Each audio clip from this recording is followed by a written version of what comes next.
Started. Yes. So welcome everyone. We are here with Keisha Mabry from Grow with Google. We're so excited to learn how to launch our business and talk about all the different things that Google can help with and that the library can help with. And please feel free to chat or raise your hand at any time if you have any questions. And yeah, without further ado, let's get started.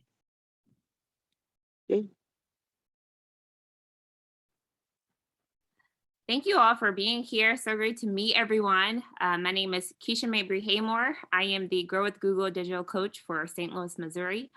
Grow with Google is a program to help entrepreneurs and businesses by learning digital skills. So we teach everything from Google tools to just like plain digital business skills you should know and resources you should have.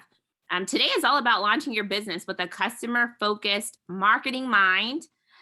It's a pretty lengthy conversation, but all good stuff.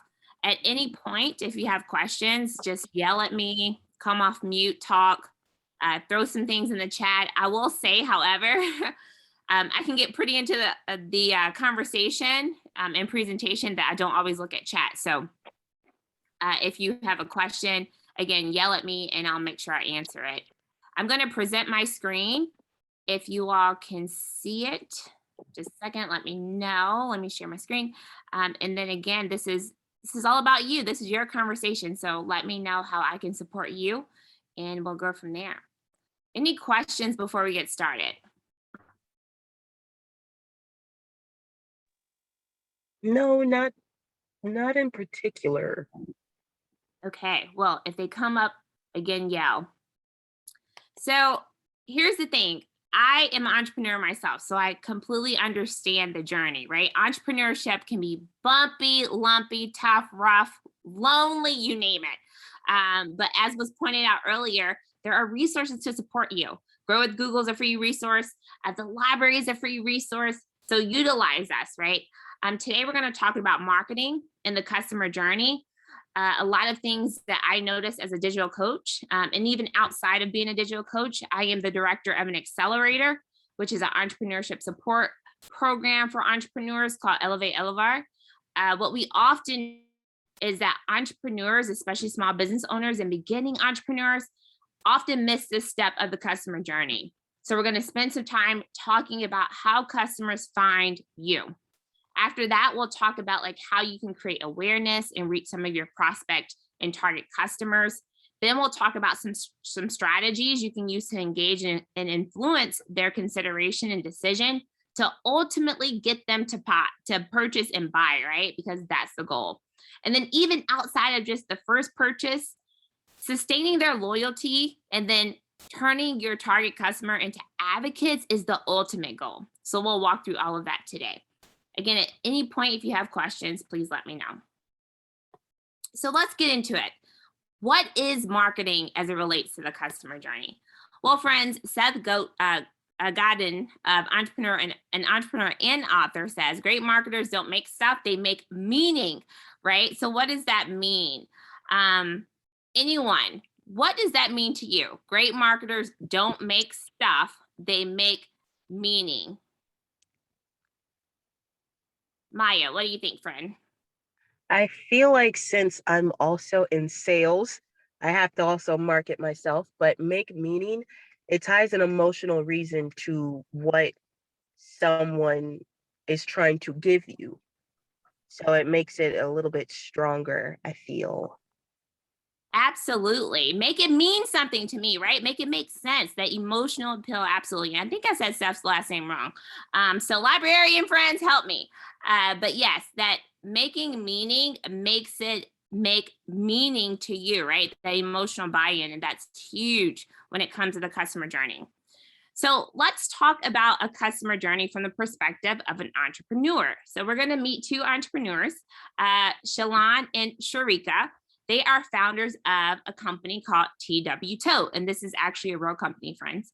So Tote, Shalon and Sharika, they were very passionate and they were having a problem, especially Shalon. So Shalon wanted to take his lunch to work. However, he could not find a tote to fit his personality. He wanted something that was both fashionable and functional, and the struggle, friends, was real. So he kept seeing either very feminine totes that looked more like purses, so not really his style, or very princess, childish type of totes, or totes that were just functional with no fashion to them, right? So either there were totes that appealed to women outside of his demographic, or totes that appealed to kids, or totes that were again functional with no fashion in nature. He wanted both, right? And so he came up with an idea of a fashionable but functional tote, and they ended up calling the company TW Tote. Well, he knew or he suspected that he wasn't the only person that had this problem, and that this product could fit the need of multiple people. But he had very minimal marketing knowledge, okay? So these are some things that I'm sure a few of you resonate with, right? You have an idea, you're passionate about it, you believe you have a product that people need or a service, but you may have minimal marketing knowledge. So what do you do when it comes to that? Well, there's 3 things we encourage you to do. Number 1 is create meaning and storytelling, right? Like Maya said, how can you appeal to the emotional side of people, right? Like Shalon, are there other people that feel that way? What does it feel like to take something to work that doesn't fit your personality, right? You want function and fashion, but you may get things that are too fashionable, not functional, or functional, not fashionable, right? What did you feel like when you were having that problem? And how can you use your experiences, your story, to create meaning and tell a story to other people so it relates to them, right? And then number 2, how can you build relationships, trust, and credibility so that the people you're trying to speak to trust you and feel like you're the credible person to solve their problem? And then 3, how can you influence people, more specifically your customers, along this thing we call a customer journey? So again, 1, 2, 3, create meaning and storytelling, build those relationships with trust and credibility, and then influence people along the journey. I'm going to pause here. How is this resonating with you all? How are you feeling? Does this make sense? How is this approach to marketing different or the same as you've been thinking about it?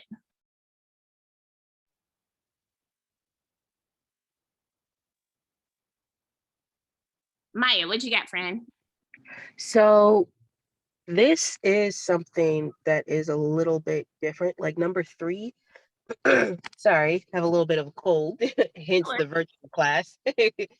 But influencing customers along their journey, I think that's something that I can't really wrap my head around yet, because I haven't even tried this. I haven't even seen what that even looks like. Like, I know how to build trust, and I know that takes time, but credibility and influencing customers, I'm having a little bit of difficulty with. No, that's real. We're going to get right into that. Any other thoughts? Jennifer, Colin, Julie, Melissa, what's coming to mind for you? Is this resonating with you?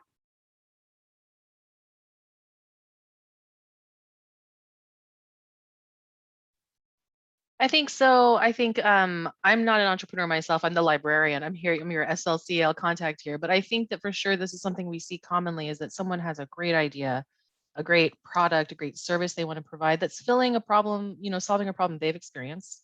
There's a market out there.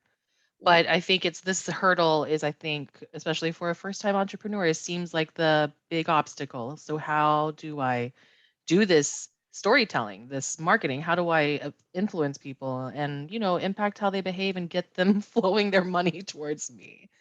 No, absolutely. What Jennifer said is so true. And it happens more so than we think, because as entrepreneurs, we believe if we build it, they will come. Like, we believe the coming is automatic, but it's not, friends. There is a lot that goes into influencing customers along the journey, because the journey has barriers to entry, right? So everything from your website takes too long to load. So I don't feel like waiting for your website to load, so I click off, right? Or you don't have the right payment option set up for me. Like, I prefer to pay via PayPal, but you only accept credit card payment. Like, I don't have my credit card on me, right? So Influencing the customer journey is a matter of making things easy for the customer when it comes to purchasing. And it's crazy, but as entrepreneurs, because we often build from our lens only, sometimes we forget the perspectives of others, and we make it harder for them to purchase from us. So that's what we're going to get into today. So this is the customer journey. So as a customer, and what's helpful here, take yourself out of the entrepreneur role, right? Yes, you're entrepreneurs, you're business owners, whether you're starting a business now or you've already started your business. Put yourself in a customer journey. Think about the last thing you purchased. There was an awareness piece there, right? You had to learn about the thing. And then you consider buying it, right? Like, does this solve my problem? Is this a problem I even want to pay to solve, right? Is it that much of a problem to me, or can I deal with it with some workarounds? Then there's the purchase piece, right? All the things I just mentioned. Does the website make it easy for me to purchase? Is this a service that I can purchase right now, or do I want to purchase it later because of my budget, right?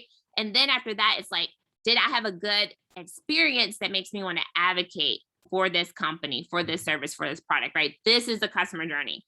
And at each point in the journey, I, as a customer, can check out, right? Like, I don't have to go to the next phase of it.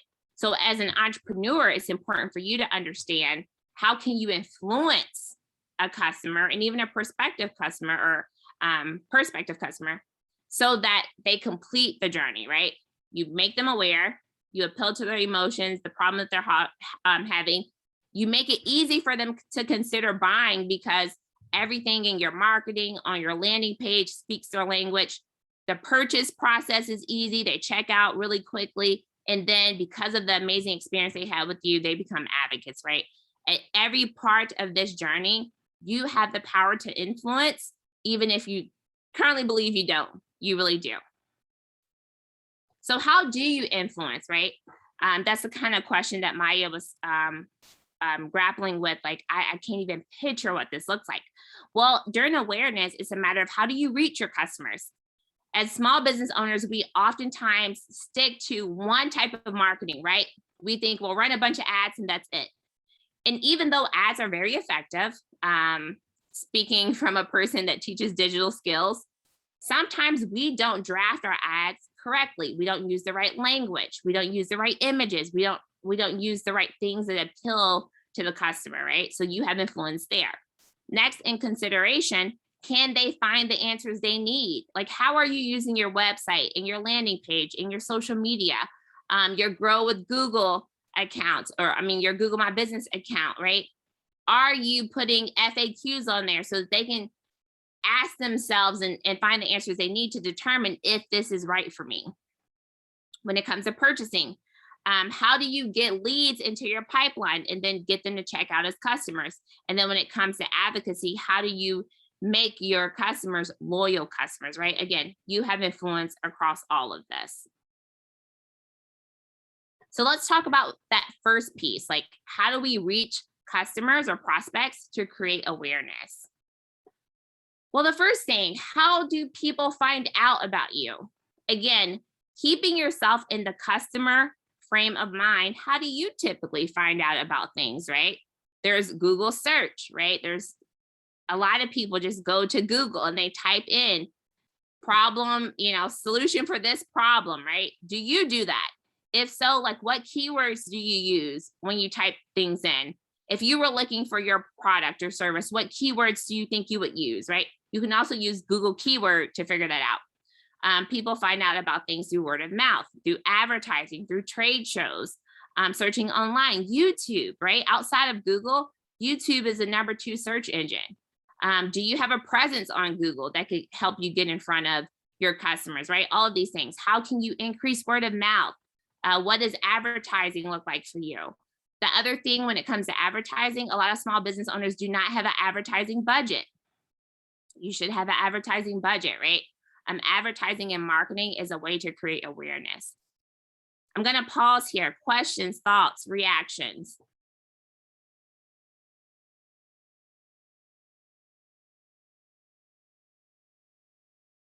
And then if none, we can, oh, here's the screen. Screen looks good. Certainly a very personal approach to marketing. It does. It's important to understand this and implement it. Absolutely, Melissa and Colin, great stuff to mention. So more about reach. Reach is a matter of identifying a customer. This is another place where a lot of small business owners and entrepreneurs struggle. They believe the whole universe is their target customer, and that's not true. Yes, you can solve a lot of problems. But when you try to solve a lot of problems for a lot of people, you don't solve anything. When you try to serve everyone, you serve no one, right? You can do everything, but you can't do everything well. So it's important for you to narrow in on who your customer is. Most of the time, our customers are ourselves, right? Because we had a specific problem. We created a business typically to solve that problem. And so our customer typically has a lot of similarities to ourselves. This isn't always the case, but oftentimes it is very true. So what is it about you, right? So identify your customer and really figure out the demographics of this customer. What's their age, right? Like, what do they like to do? Where do they hang out? Who influences them? How are they influenced? Where do they get their information, right? All of these things. That's going to allow you to figure out how you can reach them and where you reach them, right? And then when it comes to your advertising and marketing budget, is going to allow you to figure out where you spend those dollars. The other thing you want to think about is like what branding opportunities make sense for your business, right? Oftentimes we think social media, that's how we brand ourselves and that's it. When oftentimes that is not always the best way for us to go as small business owners, right? So really thinking about where your target customer gets their information, where are they? That allows you to figure out what your branding strategy will be for your business, because you want to brand in a way that helps your target customer become more aware of you, right? That's the whole goal of branding. And then the other piece is get your business online. Yes, the digital piece is a piece of it, right? Because number one search engine is Google. So when we're looking to solve problems, we typically go to Google. So how can you maximize your online brand is something that we'll talk about here in a second. So as I mentioned earlier, the key first and foremost is to identify your customer. And I just said some of these things. So again, I'll repeat them. The demographics of the customer, the psychographics, the geographics, the behavior, right? Like where are they? Are they in St. Louis? Are they out of St. Louis, right? Like really narrowing in on where they are, who they are, how they get their information, and then what influences them and their behaviors is so important. And guess who can help you do this? The library. So definitely utilize your librarian friends because they can really support with market research. Let us hook you up. As I like to say, I mean, we talked about how much value, that just dollar wise, that the library can bring you, especially in this area of doing your market research. But you know, it's not just that we have the resources online. We have people who are super nice, who really want to help you, and your tax dollars have already paid for it. So we like to say that we owe you / it's prepaid. So take advantage of your prepaid service and let us help you figure out who your, you know, target market is, and you know, crunch these demographics and get the data you can use so you're making informed decisions and getting the most out of your marketing dollars. If you do not already have a library card, do not leave this class without letting us hook you up with a library card. So absolutely, we'll talk later. Love Jennifer. Well said. Maya, what you got, friend? I was gonna say that was perfect marketing for the library. No, seriously, it is an untapped resource. Tap it, definitely. Tap that resource. The other thing to think about, oftentimes people struggle with target market because they're just like, who is this person? But think about it in this way. Put a name to it, right? Like for our totes, our target market is Metro Michaela, right? She's mid-30s, she's a female, she's single. She likes fashion and function, as we can see here on the screen, right? She lives in a large city. So she's hopping on public transportation to and from. So she carries her lunch with her. So when she's on this public transportation in this large city, she wants something that's fashionable, but she also needs it to be functional, right? She's college educated. She works in fashion, hence her fashion centered preference. And then she has interest in cooking, wine, travel, and she shops locally. So with Metro Michaela in mind, how could we market to her? We'd love to hear some of your thoughts in the chat, or feel free to come off mute. If Metro Michaela was your customer, how would you get in front of her to reach her and create awareness? Or how could you?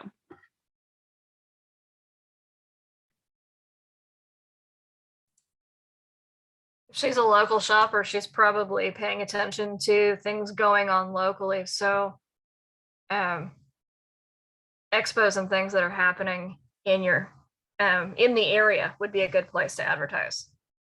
Absolutely. She is definitely, she frequents the markets, all of your local markets. So maybe having a booth there, right? Would be awesome, because you could get in front of her. Love it, Julie.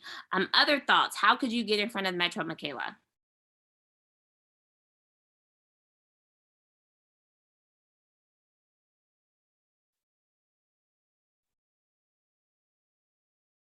Maya, what you got, friend? Well, since her name is Metro Michaela, probably advertisements on public metro if they're not too expensive. Yep, totally. Advertising on the metro. And you know what? I've heard some friends who are business owners, they will ride the metro.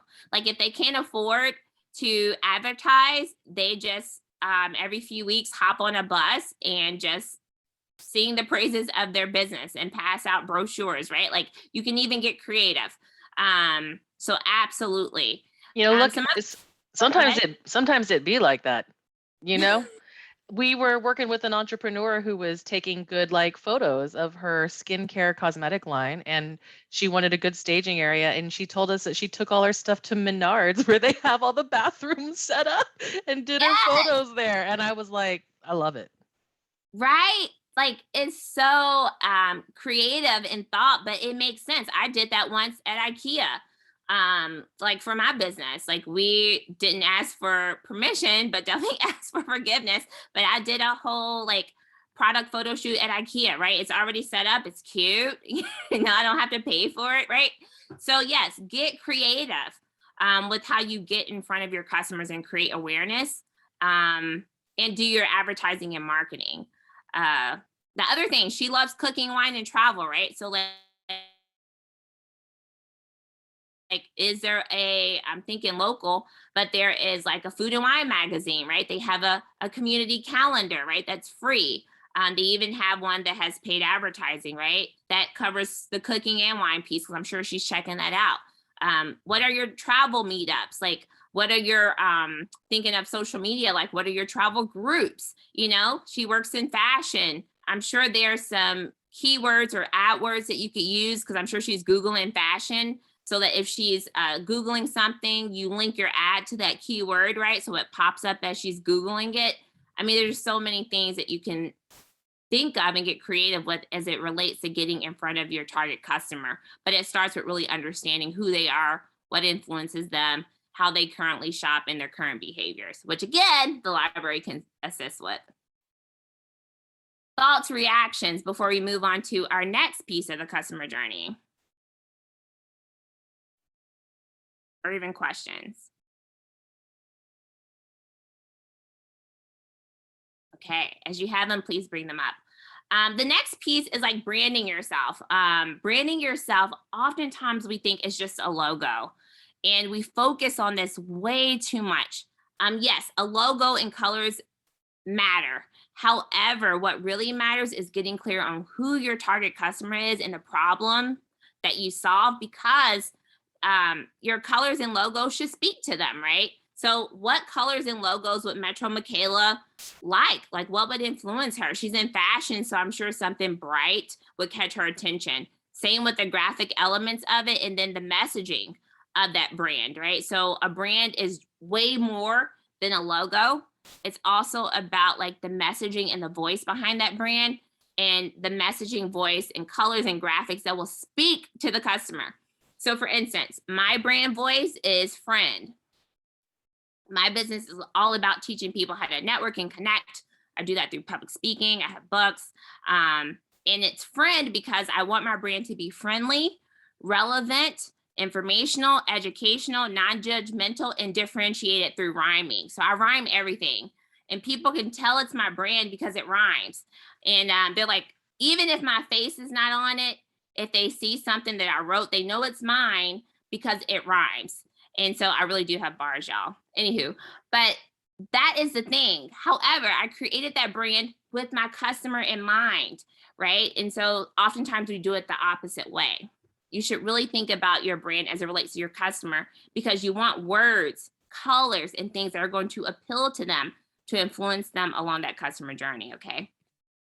I do, yeah, Maya, I got bars, friend. So for instance, when it comes to branding, I said this, but I'll say it again. Create an identity that appeals to the customer, okay? Who you are, who you want to be, what you stand for. Answering all these questions should be answered with the customer in mind, because again, the goal of the brand is to influence the customer along the customer journey. So I think we have some time. 6:28. I want you all to create a brand positioning statement. This can change, but I just want you to try out this activity. So I'm going to tell you what goes into it. I'll give you an example, and then we'll take about 5 minutes to create one. So a brand positioning statement basically tells your customer who you serve. So it's very clear who you serve, what you offer, what differentiates you, so what makes you different from your customer, and then your promise to them, or your mission, so the world in which you're trying to create, right? So what does that look like when it comes together? Well, here's a template. For a blank audience who has this problem, challenge, or need, my company, insert the name of your company, provides this product or service, and this is how we're different, because this is a brand promise or mission that we have for our customers, right? So let's give you an example from TW Tote. For the working professionals who need a stylish and functional lunch bag, TW Tote provides fashionable, insulated, and vegan leather totes, because everyone deserves a luxurious and functional lunch bag the entire family can use, right? So from the kid to the parent, the guardian, the partner, everyone can use this lunch tote. You don't have to have 3 or 4 at home. You can share this tote and it works for everyone, right? And again, it's both functional and fashionable. So that is the selling point for TW Totes. So again, it is 6:30. I'm going to give you 5 minutes to create your own positioning statement. Which slide would be most helpful? This slide or this slide? That one. This one? Yes. Okay. I will see you back at 6:35. And you can stay on. I'm just going to go off camera, but if you need anything, I'm still here.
All right, friends, how'd it go? And does anyone want to share their brand positioning statement?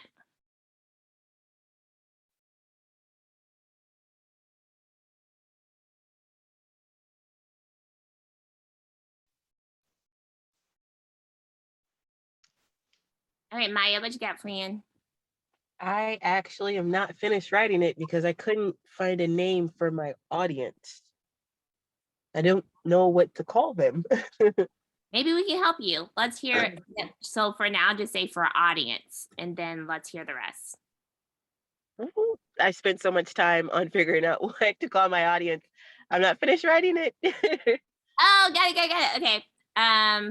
Well, keep working. We can always come back to these in a second. Anyone else? So I'll share mine. It's pretend. I don't. Yes, So whenever I'm in classes, I always pretend. So my pretend business is a mail order company that will put pockets into your clothes that you mail to them. Okay. So I love this. I love this brand positioning statement. So I tried it out too, and I put for women who carry things, pockets now will add pockets to your existing clothes because women deserve pockets too.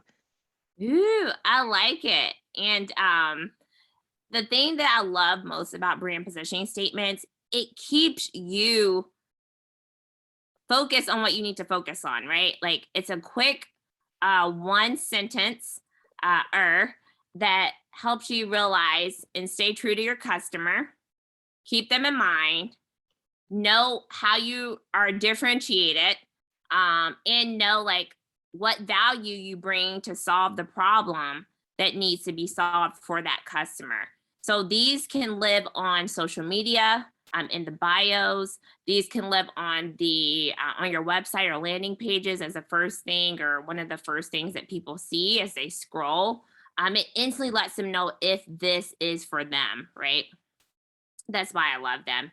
And it's a compass. Like you can instantly see as you're growing your business, am I still serving this customer or have I veered off a little bit? Let me get back to like where I need to be focused on. So that's what's cool with them. They really do position you for yourself and for your customer. Other thoughts, reactions, or anyone else want to share?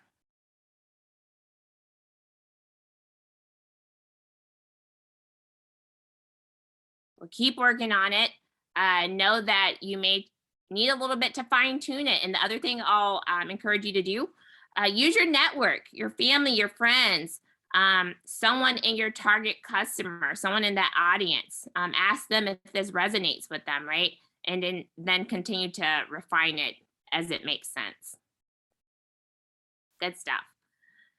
Okay, so once you have your brand positioning statement, you have your target market in mind, then you need to get online, right? And again, most of us think about social media when it comes to getting online, but there's also directories. There's directories that make sense for your product and service that you can become a part of. Locally, there's like, I know Central West End has some directories. There's other neighborhood directories like the Loop, there's Ladue News has directories. Like I said, Food and Wine Magazine, like there's so many directories that make sense that can allow you to get in front of your customer. There's also community calendars, like I mentioned earlier. A lot of them are free. If you just Google community calendar St. Louis, you'll see at least 20 of them. There's online marketplaces that can make sense for you. I know during COVID, a lot of trade shows even went online, right? You didn't even have to physically go to a trade show to participate in it. So think about that too. So don't just think about social media when it comes to getting online, but think about the full scope of what online could be. And then build your own website. Like it's so important for you to have a landing page of your own because you own it. You own it means you control it. Social media, we don't own it. We can't control it.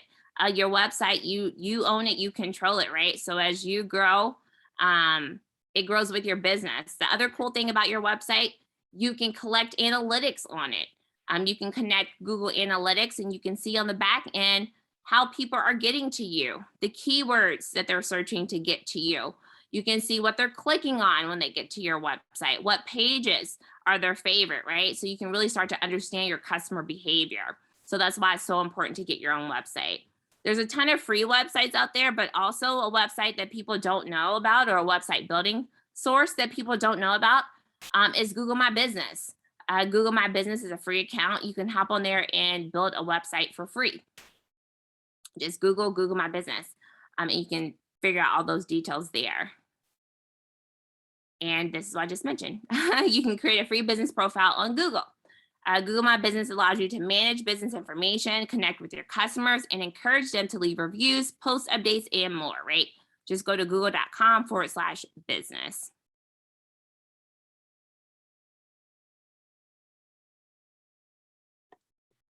So the next leg of our customer journey is called consideration. So this is when a customer is thinking, how can I engage? Should I engage? Can I find the answers to my questions? Is this brand or service right for me, right? They're gathering information to determine if they should purchase.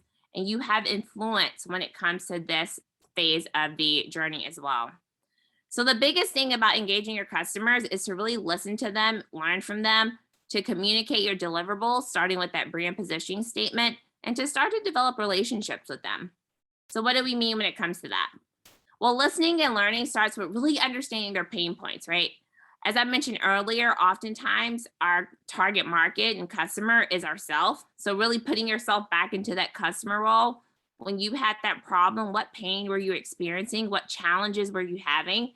And then making sure that in all of your marketing, you're addressing those challenges and speaking to those pain points. The other thing, find out what they're searching for online. So that the behavior and understanding the behavior of your customers is so crucial. Google keywords, Google Trends, if you go to both of those sites, it really allows you to see how people search when it comes to different types of things. So putting in your product, your service, you can even look as it relates to a geographic area to see what trends and what keywords are used in search when it comes to like your area that you serve. So it allows you to get pretty granular. So when we say, what are they looking for? We really mean like, what are they looking for? As mentioned earlier, Google is the #1 search engine, followed by that is YouTube. So what do people search in this search bar? Think about yourself as a customer, and then even ask your customers. Like if you already have a few customers, ask them. If you don't, work with the library to figure out who your target customer is, and then do a focus group, right? Learn from them, because listening and learning is going to allow you to market in a way that appeals to your customer. The other thing, at the bottom of a search page, there are related searches. So, right, so a strategy or a technique that we often encourage business owners to do is to search some keywords that relate to your business, right? So for me, I do keynote speaking. So I may search keynote speaking in St. Louis.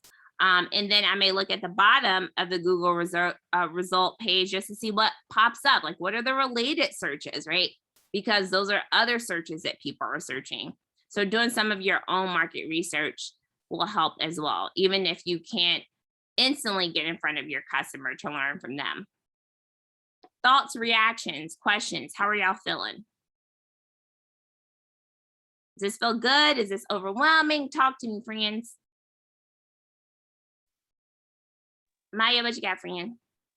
So I've been still working on the, what is it? What is this called again? The statement? Your brand positioning statement. Brand positioning statement. Okay. And I think I have a little bit more. Oh, good.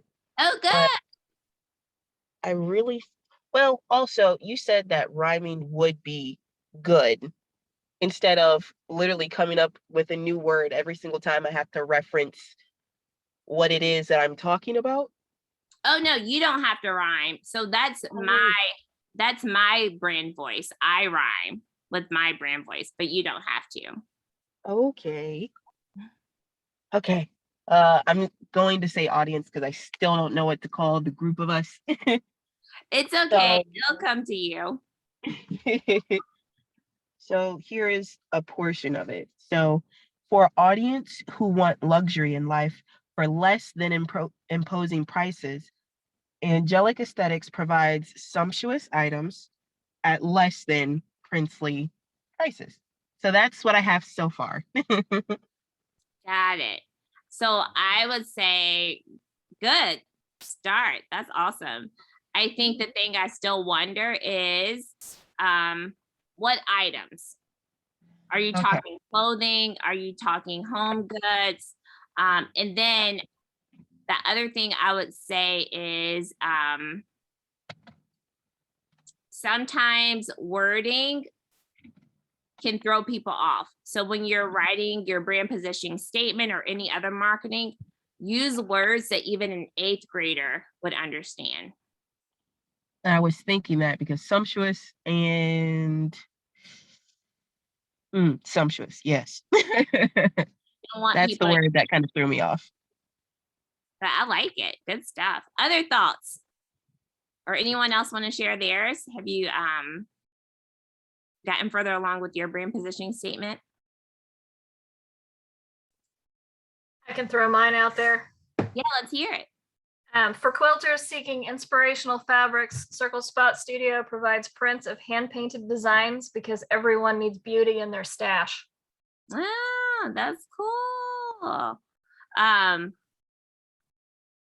feel like hand painted is your value proposition, right? That's the value that you add. Right.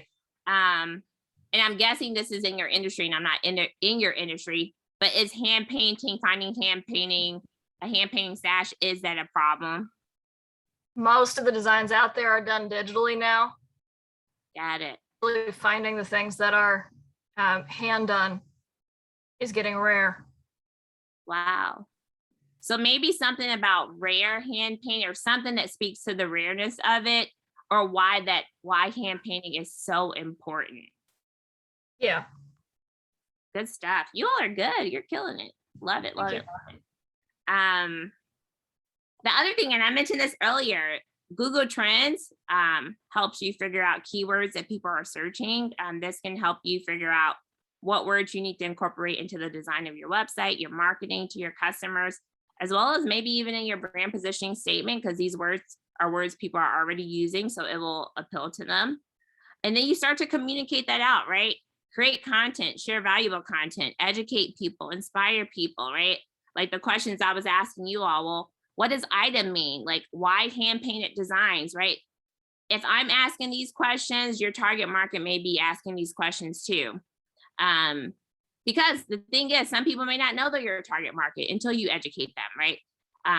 Get help with your research, again, the library, and then establish your credibility and expertise in this space. Like, the biggest thing a company can do is become a subject matter expert in the thing that they're trying to sell. However, there is a balance here, because a lot of small business owners get caught up in becoming content creators, that they create more content and spend most of their time doing that and less time running their business. So again, find the balance that works for you, but know that content can be a way to educate people, inspire people, and then also establish your expertise and credibility. And content isn't just for social media. That's the other thing I'll name. Content can go on your website. And again, it can go on your advertising and marketing. And I just mentioned this, but you can share your content through many channels: social media, email. Again, the cool thing about having an email listserv, it's yours, very similar to your website. Social media this year, I think the thing that was prevalent and kept coming up is how many times social media went offline. Your email is your email, right? So if social media goes offline, you still have your email and you can still communicate with your customers, right? You don't have to be dependent on social media. There's also YouTube, podcasting, publishing, websites, blogs. There's so many channels to get your customer informed. If you haven't heard of a business model canvas, I encourage you all to Google it and to complete a business model canvas. It's just a plan for your business, a one-pager. And channels to customers is one of those sections of the canvas that really helps you think through, okay, if my customer is Metro Michaela, what channels make sense to her, right? Some of the things we talked about earlier. Markets make sense for her. She rides the Metro, that makes sense for her, right? Because you want to share your content through channels that your customer is plugged into. That's when it's most valuable and most effective.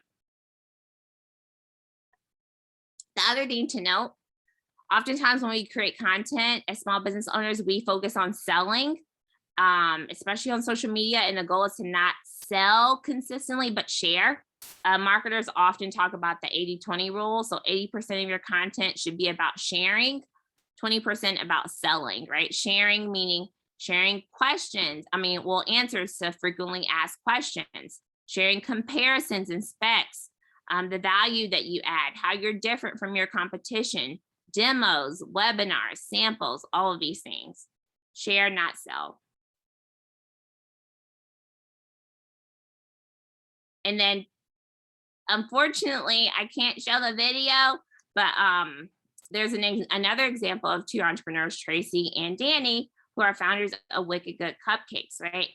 They were trying to take their business to the next level and learned more about their customers to do so, to identify opportunities that not only improve their site, but also allowed them to give customers reasons to come back for those experiences. So they create cupcakes in a jar and sweets in a jar. The biggest thing that they were able to push was their portability, right? Like you can take a cupcake and then you can have it. The cleanup is pretty easy. And the portability of the cupcake is pretty easy too, right? So learning from customers allowed them to continue to get better with their cupcakes. And then the next stage of our customer journey is converting people, right? Paving the way to purchase.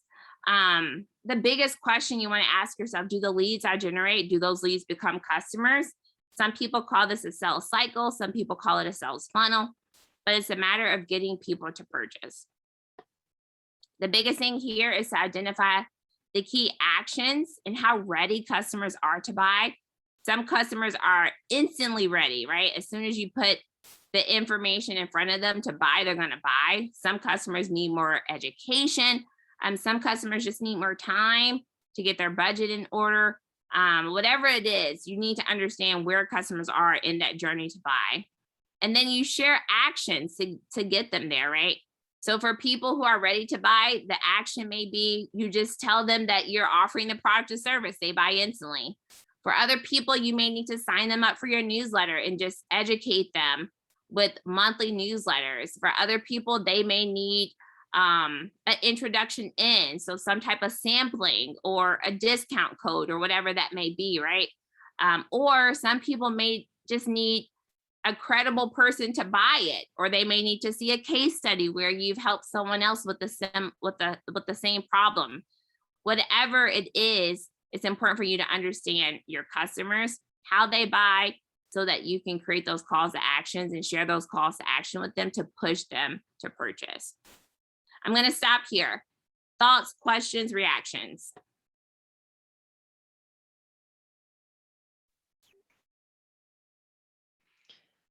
So I don't know how Maya and Julie are feeling.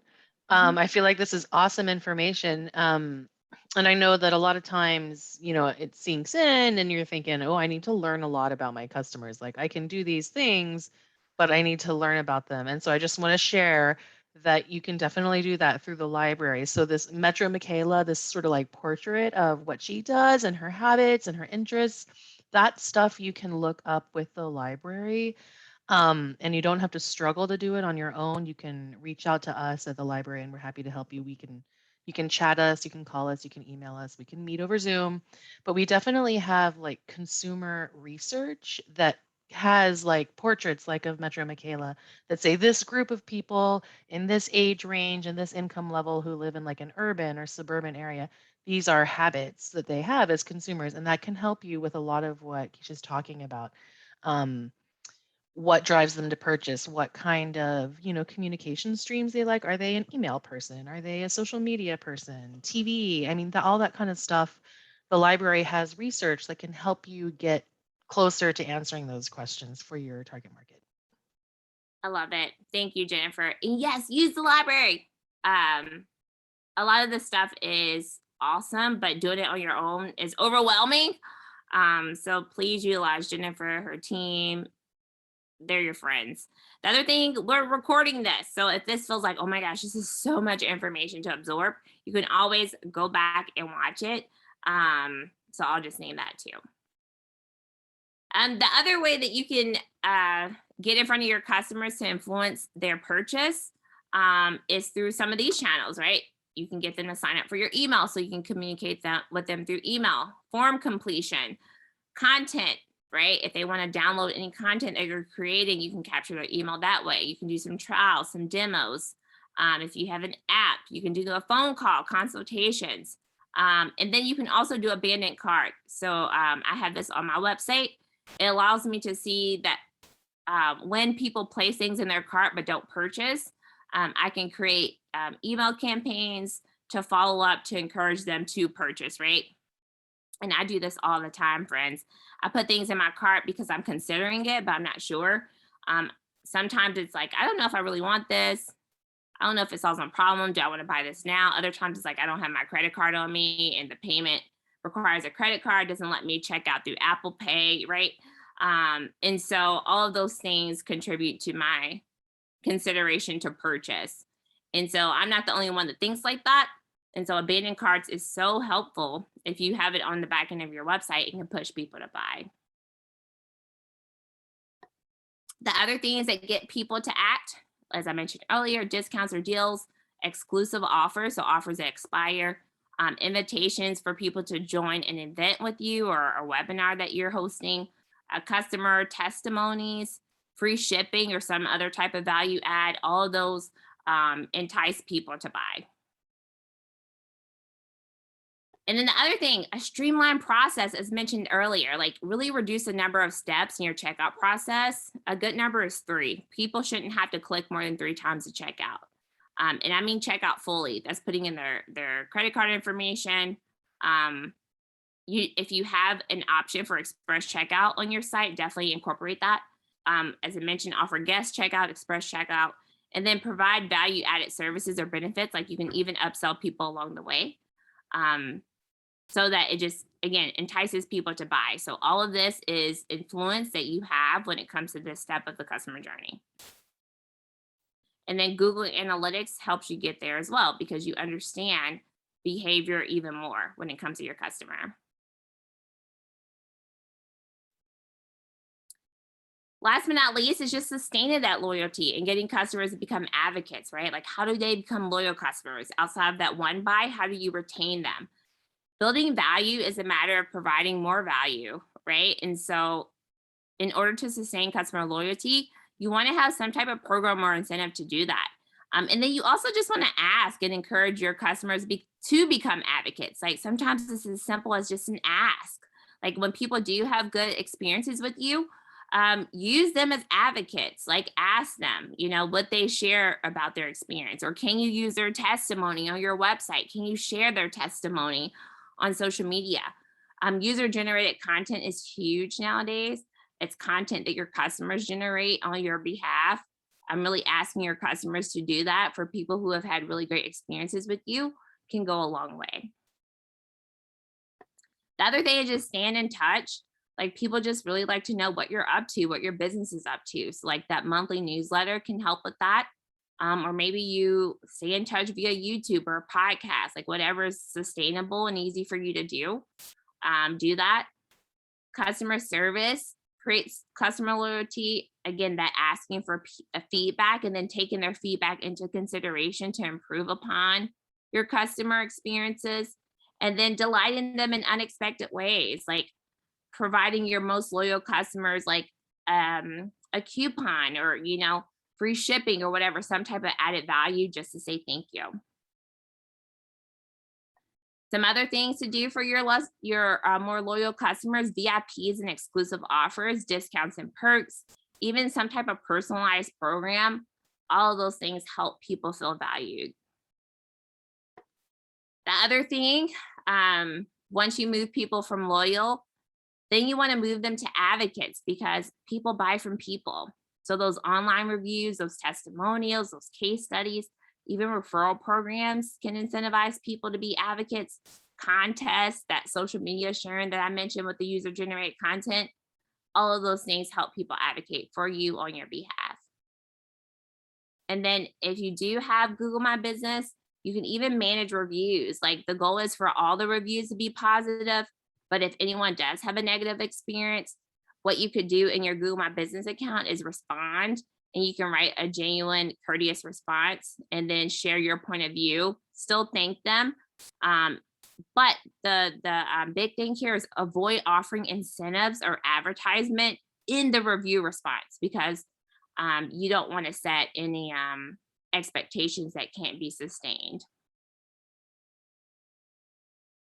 And these are all the people that can become advocates for you: customers, employees, partners, vendors, influencers, and even affiliate programs. Like if there are people who have products and services that don't compete with you, but they still have a very similar target market, you can create an affiliate program, which is just a program where you all can refer back and forth to each other. And then if anyone finds you as a result of that person, or if you get someone referred to you, you can pay an affiliate fee, and they can pay an affiliate fee to you too. And that's it, friends.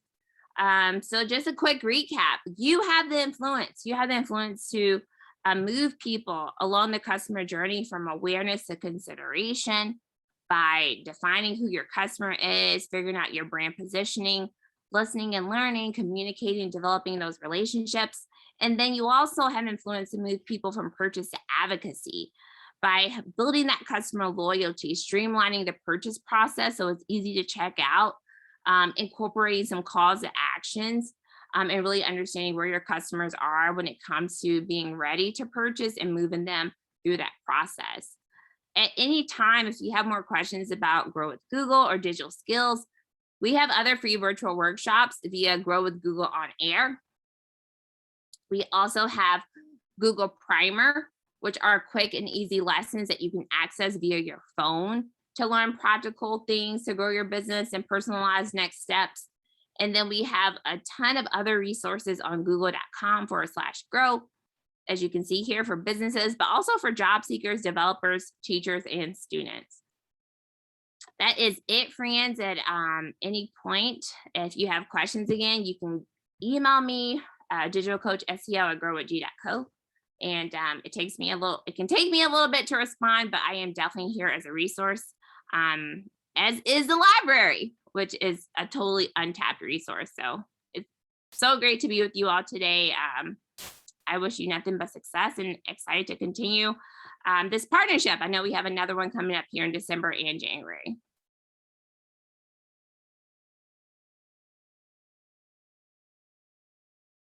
Jennifer, you're muted, friend. Girl, thank you for the shout out.